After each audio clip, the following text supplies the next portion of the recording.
سلام بچه حالتون چطور؟ هم سیکس وایتی هم خیلی خوش اومدین این ویدیو. بچه امروز اون مدنی که قولش داده بودم آوردم.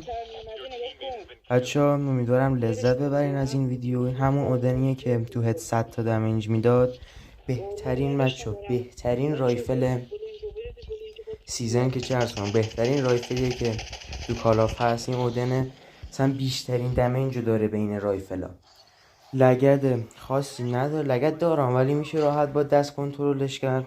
صفحه رو مخالف به چرخونید لگدش راحت کنترل میشه. رنج دور و نزدیک رو با هم میزنه. اینجوری که میبینید دیگه من لجند و متیک هم ندارم که بگیم متیک اومده قویش کرده. تر اپیکه کلا بخوای اودن بزنی، اودن نگانیه که همه جورش جواب مثل 117.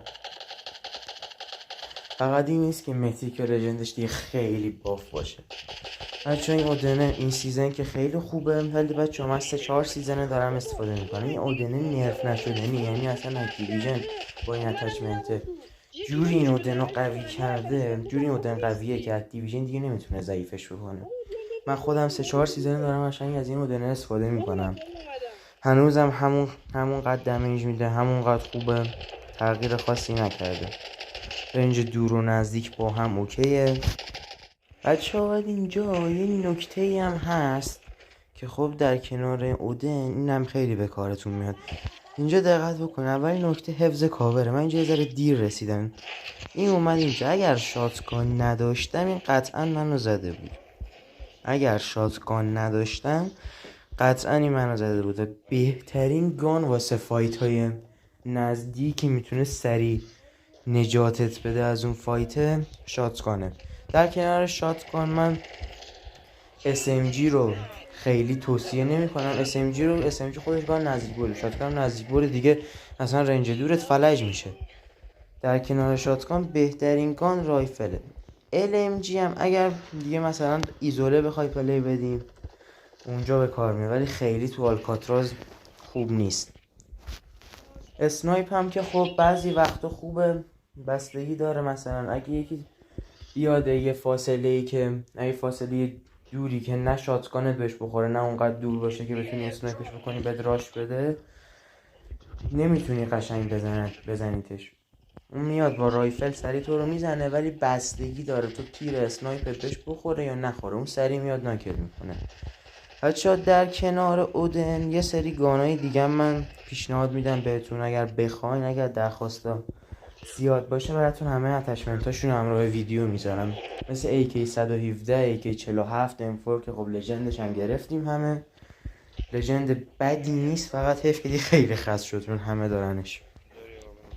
حالا چرا اینا رو گفتم؟ بخاطر اینکه این رایفلا هم علاوه بر لژند و متیکشون، یا نه متیکش نمیاد، علاوه بر لژند و متیکشون اینا اپیکشون هم باز خوبه. ولی بچه‌ها بخوای بزنی گان حداقل یه اپیک رو باید داشته باشی. کمتر از اپیک دیگه نمیدونم جواب باشه یا نه. اودن حتما باید یه اپیکی داشته باشه. در کل این رایفلا کلا جوابن، تو زمینش جوابه، دراپش که با اتچمنت خوب جوابه. اینا بهترین رایفلایی که میتونی استفاده بکنی. بعد بچه‌ها یه نکته دیگه هم که هست، باید ایمتون هم قوی باشه. اگر ایمتون قوی نباشه و میس بدید، حالا شما مثلا اینو چیدین بعد دیدین اینجور نمیتونین بزنین، خب این بیشتر مشکل ایمتونه. باید ایم دقیق باشه. اگر میس ندین توی 3 ثانیه ناک میکنید. خودتون هم حساب بکنین دیگه HP چقدر و برتیر چقدر دمیج میده.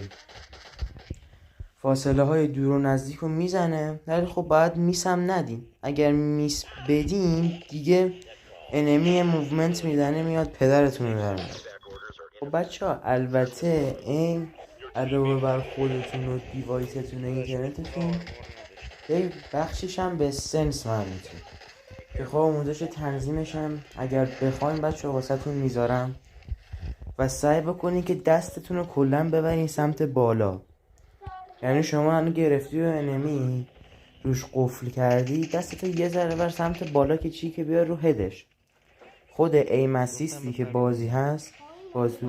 بازی دارتش، اگر شما اون رو بیسیک رو آن گذاشته باشین، خاموشش نکرده باشین، اونم کمکتون میکنه. خودتونم ببرین ایمتون رو سمت هد انمی که انمی خیلی زودتر ناک بشه. با هر گانی زود ناک میشه. الان مثلا یه اودن توی پا 40 تا دمیج میده، ولی مثلا یه دونه رایفل مثل دیگه مثل M4 و 117 و اینا روی هدشون 40 تا دمیج میدن.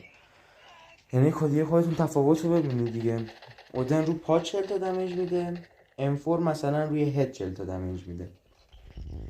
اینم به نظر من بچه اگر میخواین سریع انمی ناک بشه و هیپ فایر خیلی براتون، چون هیپ فایرش خیلی توصیه نمیشه ولی بازم میتونید باش بزنید. چه فینیشر قشنگی. فینیشرم انصافا یکی از حال بده ترین قسمت های بازیه. خب کجا بودیم؟ آها، داشتیم میگفتم که کدوم رایفل خوبم. ولی خب بچه اگر نتونستیم با این اودن پلی بدیم، میتونین از 117 یکی 117 که کلا چند سیزن از وقتی که متیکش اومده تا الان انصافا خیلی قوی شده. مخصوصا متیکش خب به ما که نمیرسه، این پولداراش مگه بزنم. متیکش دیگه خیلی لیزره، لژندش هم جواب. ولی الان اپیکو دیفالتش هم باز بد نیست. اپیکو دیفالت 117 درجه 1 آخراش 8 نفر میمونه. خیلی لیزره، اونم خیلی کمکتون میکنه.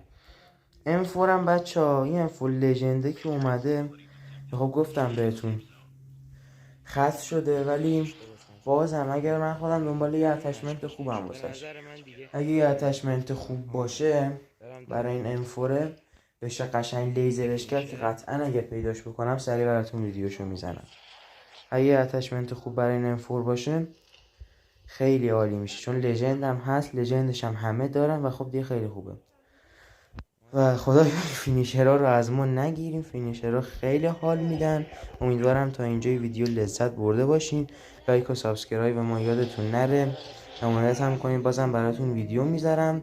کسی که تا اینجا همراه من بودیم بچه‌ها، لایک و ساب فراموش نشه. اینم ازتش میگم.